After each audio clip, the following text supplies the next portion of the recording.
Sue Gray, could be serious questions to answer for your boss this morning over Sue Gray and when he started chatting to her.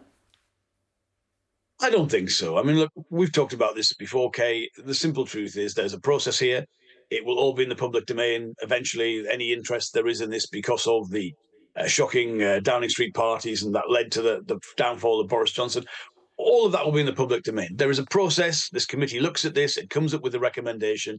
I see no reason to interrupt that process or to comment on it. I think this will all follow that normal course of action. We've seen this in the past when other civil servants have been appointed to various roles, and that really is all there is to it. And I would just go back to the original thing, which many people will be aware of, which is, of course, is that Sue Gray was not the original person appointed to investigate the Partygate allegations. That was somebody else who then had to resign from that process because they themselves had been at these Downing Street parties. So I think we let this process go about the way it normally does, and everything will be in the public domain eventually.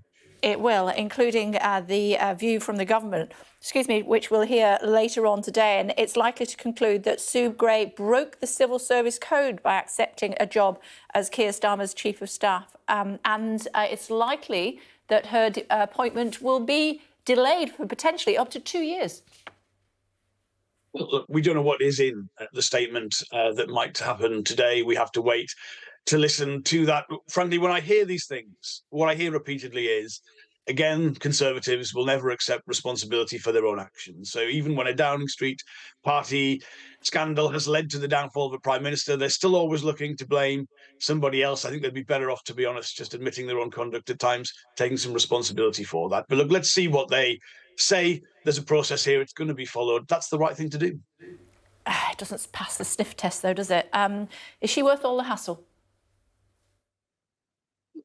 Again, what we are trying to do in the Labour Party is take seriously the responsibility that falls on us as the only vehicle to replace what is quite clearly a failing government at the end of its time in office. And we want to prepare properly for that. We want the best expertise. We want the best people to do that. And we want to follow whatever correct processes there are to hire those people. I think there's no more to the story than that. And I think everybody in this country should want a political system where when you are very close to a general election, the polls are as they are, the opposition takes that responsibility seriously. We've got a local election campaign obviously going on right now where the main thing people are asking is, are they better off after 13 years of Conservative government? Does anything work better?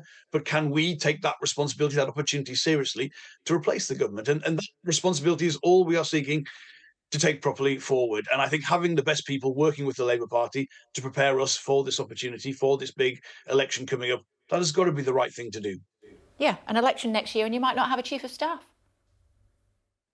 Well, I'm confident we will be ready for that general election whenever it comes. I would like it sooner rather than later. Because she won't be allowed to do the job. Well, we don't know this. This is all speculation. We don't know why the government believe, as ever, they need to put these diversionary tactics or whatever in place to try and change the story. When the story right now is there is an election on Thursday. The Conservative Party has a dreadful record in office. People are quite rightly angry about that. We put forward in this election our policies for why we think we'd be better for the cost of living, and that's getting support across the whole country. But fundamentally, we will always seek to hire the best people, to build the kind of capacity and team we need for that big general election coming forward, and we'll follow whatever processes correctly are in place in order to do that. She might not be in post, so you might not have a Chief of Staff. Will you still give her the job, even if she can't carry out that job to the best of her ability until a finite period of time has passed, be it 6 months, 12 months, 2 years?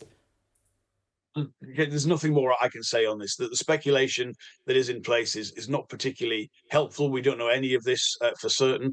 There is a process to follow. It's quite a usual thing to happen. There's nothing particularly exotic about it. This is an independent process that will decide what the time frame is, and we will respect and follow that. And all of this will be fully transparent and in the public domain. But that's the story, and that's it. And frankly, the Labour Party seeking to hire the best people should be something everybody welcomes. You're certainly going to need a new poll finding that Rishi Sunak is a better leader than Sir Keir Starmer. 26% saying Sunak, 24% saying Keir Starmer. Now, I've got to smile when I see the reporting of this. I saw some of the headlines of this last night, which basically says people think this government are failing, not only on what they think is important, but on what the government thinks is important to it. And frankly, to have a situation where the Prime Minister slightly pulls up the Conservative polling figures from the absolute floor they were under in that dreadful interregnum with Liz Truss as Prime Minister, where they literally blew up the entire economy, and then pulls slightly level with Keir Starmer. Look, people can interpret that as they want it. I can tell you from being in every bit of this country before Thursday, before the local elections, the biggest issue in this country is the cost of living. It's people not being better off after 13 years of Conservative government, looking around at public service and saying, is anything in this country better than before the Conservative Party came to power?